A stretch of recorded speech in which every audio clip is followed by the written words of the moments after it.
It's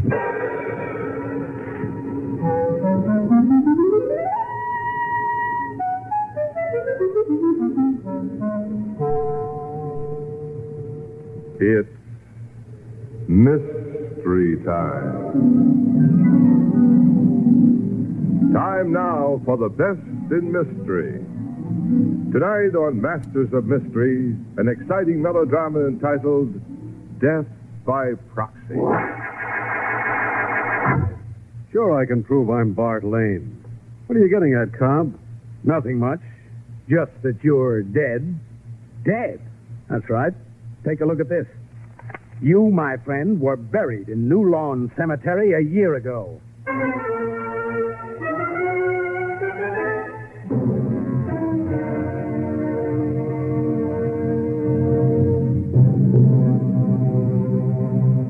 Good evening. This is Don Dowd, your host for Mystery Time. Back again to introduce another in ABC Radio's great Monday through Friday lineup of mystery dramas. Every night at this time, a new and different story. Our drama tonight on Masters of Mystery, presented live from New York, is written by Jerry McGill. Listen now to the story of a man who confronted his wife with a ghost of the past, himself, as Masters of Mystery brings you Death by Proxy.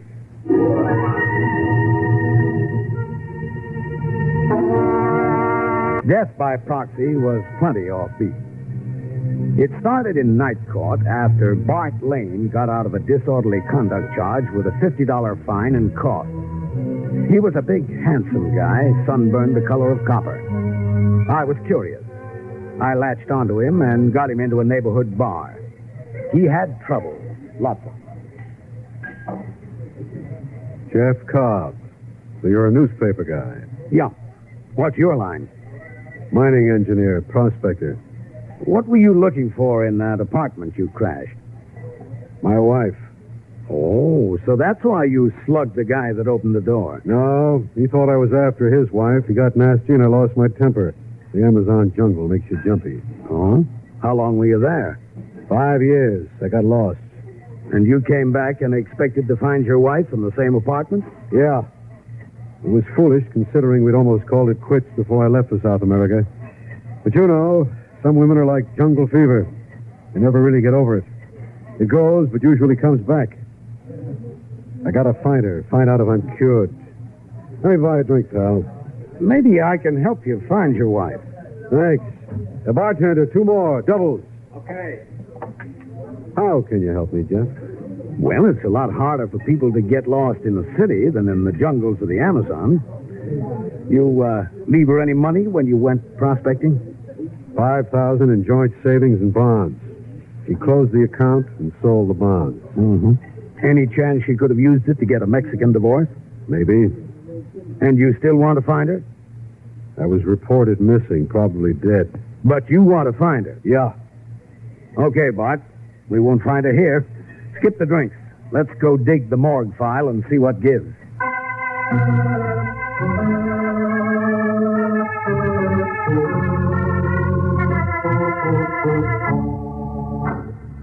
I took Bart Lane to the news leader office and left him in the reception room to cool his heels while I dug through the morgue file for a lead on his wife. I found it all right, but with a twist that sent me out to the reception room for a fast double check on his story. You find anything, Jeff? Yeah, plenty. What? Where is she? Well, first, I want to know when you got back in the States. Yesterday, by plane from Rio. Why? Under what name? My own name. Say, what is this? Can you prove that you're Bart Lane, the mining engineer who was lost in the Amazon jungle 5 years ago? Sure, I can prove it by my passport. All right, let's see it. The picture doesn't look much like me anymore. Here. The jungle does things here. But what's the big idea? You're dead. Dead? Yeah, dead. Killed. Oh, that. Sure. Missing and presumed dead in the jungle. Not many get out once they're lost. No, I don't mean that. What do you mean? Here. Look at this. Barton Lane, a mining engineer only recently returned from South America, was instantly killed when his car went out of control on West Highway. That's impossible. I never came back. I don't own a car. In spite of the fact that his body was partly destroyed by fire that followed the crash, the remains were positively identified by his widow, Mrs. Mildred Lane, of 10 Highwood Avenue. That's my wife's name, Mildred. Then you were legally dead and buried in New Lawn Cemetery. When did I die? May 10th, 1956. About a year ago. Yeah. Now what goes? I don't know, but I'm going to find out. What was that address where Mildred was living? Oh, now, wait a minute. Hold it. You're in a spot. What do you mean I'm in a spot? Well, stop and think. Somebody was killed driving a car registered in your name, and your wife identified the body and buried it. Why? That's what I'm going to find out. Were you carrying any life insurance when you left 5 years ago? Yeah, $30,000. Who was the beneficiary? Mildred, my wife, but the policies must have lapsed. Well, she could have kept up the payments. Couldn't wait 7 years to have you declared legally dead. Yeah, but who was in that car? Somebody was killed. Ah, now you're getting it. If you're Bart Lane and alive, somebody else died for you by proxy, and it was probably murder. It wasn't Mildred. She wouldn't have the nerve to try it. Well, she may have had help. 30,000 would buy a lot of help. I got to find her. Talk to her. Yeah, and I'm going along for the interview. But you keep your shirt on. If you don't, you're liable to trade it in for a sheet on a slab in the morgue. And I don't mean our newspaper file.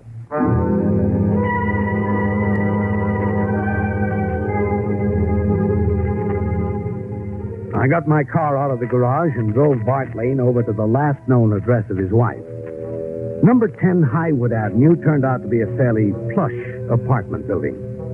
I questioned the switchboard operator. Well, I'm sorry, but there isn't anyone by the name of Mrs. Mildred Lane living here. How long have you been working here? About 6 months. Mildred Lane's husband was supposed to have been killed in an auto accident about a year ago. She gave this address when she claimed the body. I heard about that from the girl who ran the switchboard before I took the job. What did you hear? Oh, just that her husband was killed right after he came back from South America. He'd been lost in the jungle or something. That's the woman. What happened? She move out? No, she's still here. Well, under what name? Well, I'm not supposed to give out information about our tenants. How about making an exception to the rule and just giving us her new name?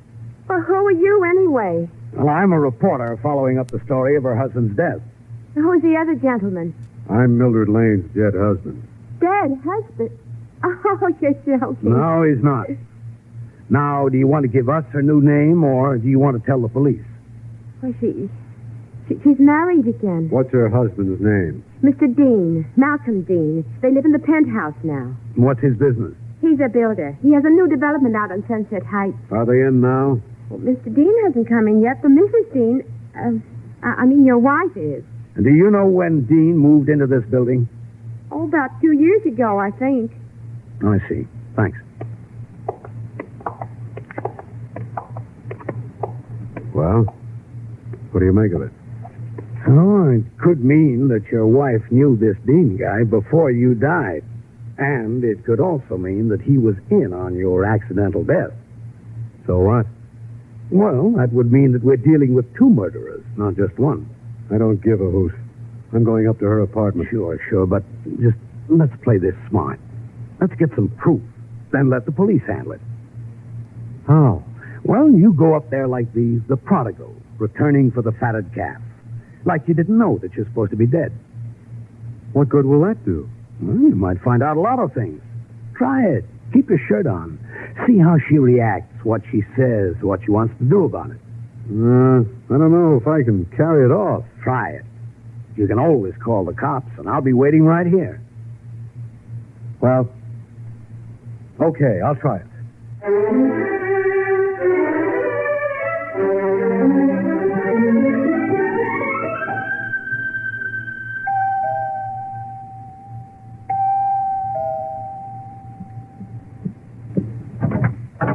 Yes, what is... Bart! Hello, Mildred. Bart, is it really you? You're supposed to be dead. Yeah, I know. Lost in the jungle. How did you find me? Compared to getting out of the upper Amazon, it was a cinch. When did you get back in the States? Yesterday. Mildred, you don't seem very glad to see me. I am, believe me. I am, Bart. It's such a shock. I thought you were dead. The report was exaggerated, as they say. Well, aren't you going to ask me into your swank apartment? Oh, yes, of course. Come in for a moment, but... But what? Bart, it's awful. I don't know how to tell you. I'm married again. So I gathered. From a new name in this place. You did all right. But I've got to talk to you. Explain, but not here, not now. Afraid of this new guy you married? Dean, Malcolm Dean? No, but he's coming home in a while. Good. I'd like to meet him. No, please, Bart. Let me talk to him first, alone. Why? Well, explain to him, and it'll be... The same gal, the same Mildred. How much time? Until tomorrow. Where are you staying? Nowhere. I've been looking for you ever since I landed. Do I still mean that much to you, Bart? What do you think, baby? Don't, Bart. Please, give me time. Well, this Dean guy must be pretty good. Oh, not like you, Bart. Older, different. But he's very kind. I don't want to hurt him. You've changed, honey. Bart, tell me, have you any money? I mean, enough to stay somewhere near here until I can settle things with Malcolm. Yeah, I guess I can manage to live a few days. Well, there's a motel down on the highway at the end of the street. Could you go there and wait till I phone you? When?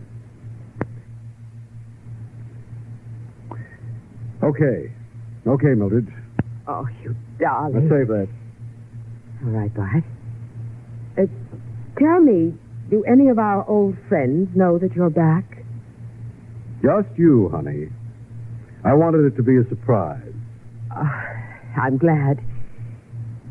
Please go now, Bart. Please. I'll call you at the motel later tonight.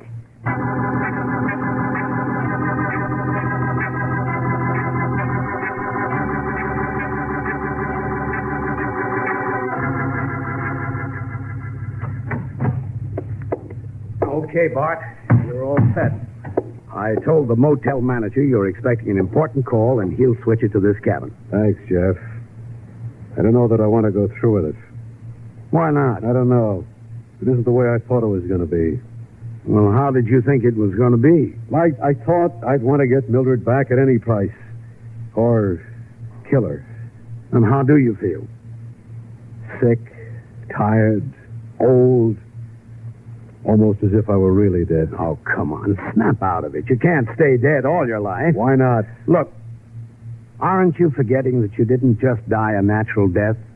It looks like you were murdered for your insurance. It looks like your wife and this guy, Dean, are parlaying your money into a fortune. I don't care about the money. Well, then think about the guy they must have killed to take your place. You owe him something. And I owe you a story, don't I? No, there'll be a story no matter what you do. I know enough already to be certain a crime has been committed. Now, if you don't want to help find out how and why, I'm calling the cops. Okay, you're right. Besides, I would like to know what Mildred's going to do. Well, I've got a pretty good notion. And I don't think we'll have long to wait.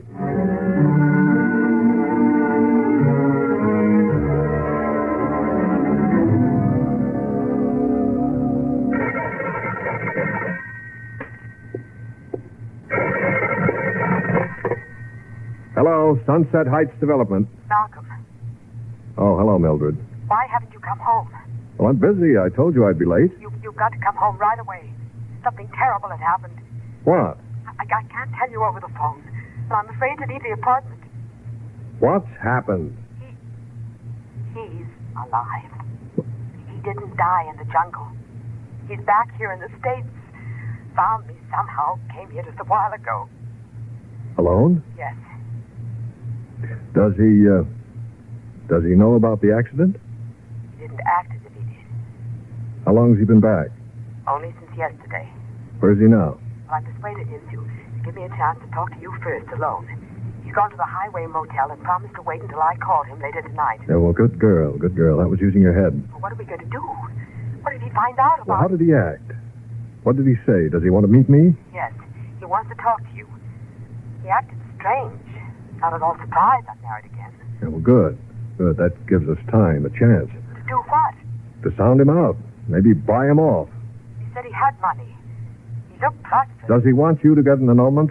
Go back to him? No, he didn't say. I made him leave, go to the motel until I could talk to you. Okay. That was smart. Now, listen, you call him and get him to come up here to the development. Get your car out of the garage, pick him up at the motel. Bring him up here to the office. But what if he won't take money to go away? Well, in that case, there'll have to be another accident. Now, you call him. No matter what you have to say or do, get him up here. Tonight.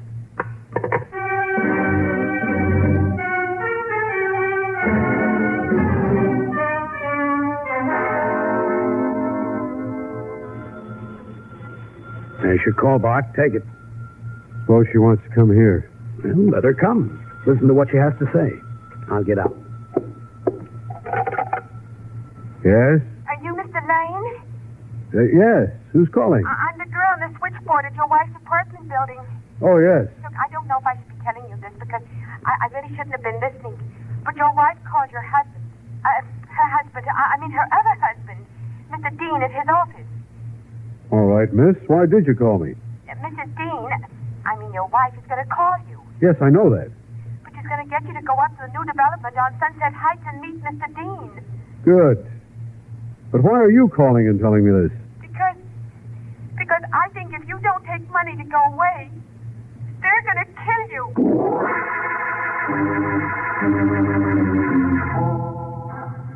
Once in a blue moon, you run into a yarn that has more twists than the rope that hangs a lot of people who think they can get away with murder.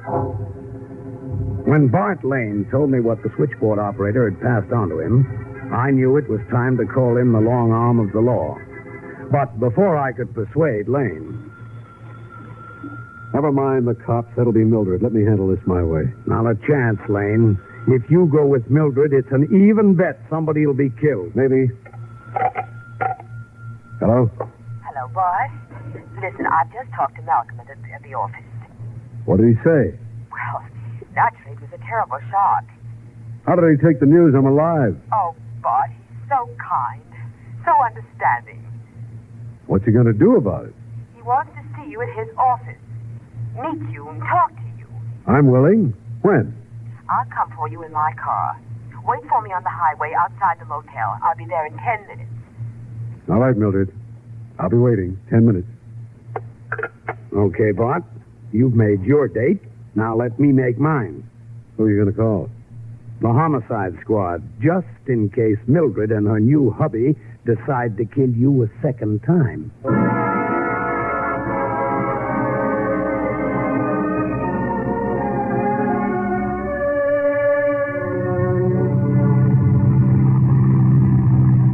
How much farther, Mildred? Oh, it's just ahead, in the woods along the ridge. What are you stopping for? Oh, Bart, let's talk for a moment. Why? What's there to talk about? You? Us?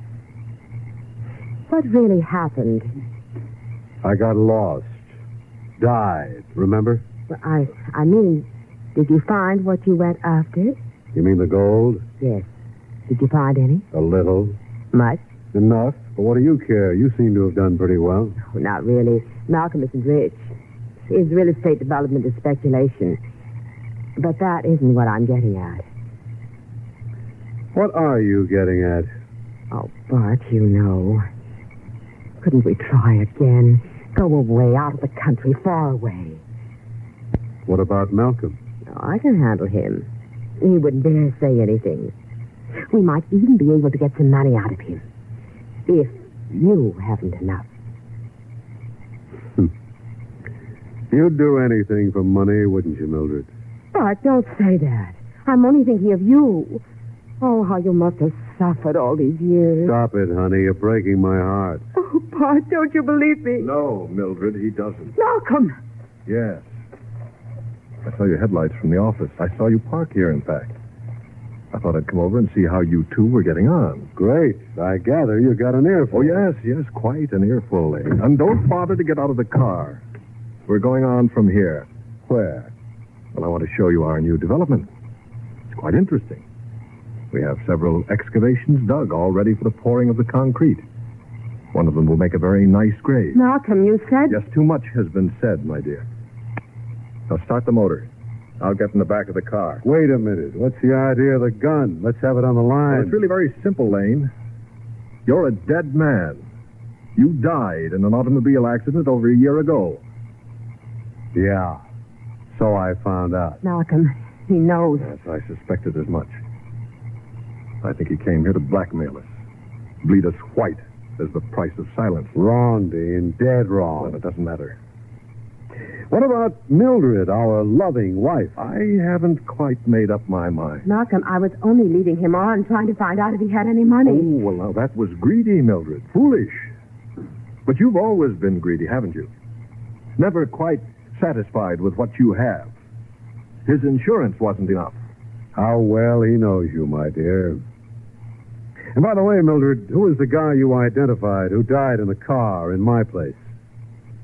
Go ahead, tell him, Mildred. It doesn't matter. You did it. You arranged it. Picked up that hitchhiker, wrecked the car, burned the body. Oh, so that's how it was done. Yes. So now let's go over to the side of my first model house, shall we? Being built with your insurance. Let's not, Dean. Malcolm, behind you. That's right, Dean. Drop that gun. And without turning around. That was smart. I'd hate to have to shoot anybody in the back. You better get out of that car, Bart. You died in one last year, remember? Yeah. Thanks, Jeff. Where are the cops? Oh, I thought they might be a little tardy, so I tagged along behind when you drove off with Mildred. They'll be here any minute now. Bart, help me. Believe me, I didn't kill that hitchhiker. Malcolm did. He planned the whole thing from the very beginning. It was his idea. It won't do, my dear.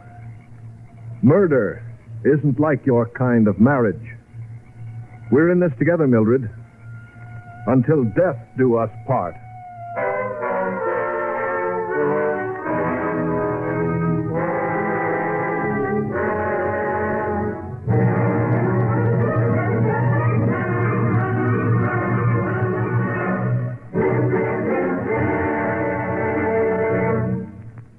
This is Don Dowd again, your host for Mystery Time. You have just heard Masters of Mystery live from New York. Tonight's play, Murder by Proxy, was written by Jerry McGill and produced by Clark Andrews in association with Ronald Dawson and Robert Arthur. Featured in tonight's drama were Everett Sloan, George Petrie, Kathleen Cordell, and Lyle Sudrow.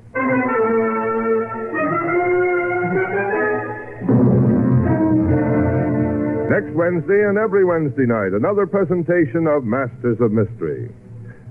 This is Don Dowd, your host for Mystery Time. See you tomorrow night. This program came to you live from New York. This is the ABC Radio Network.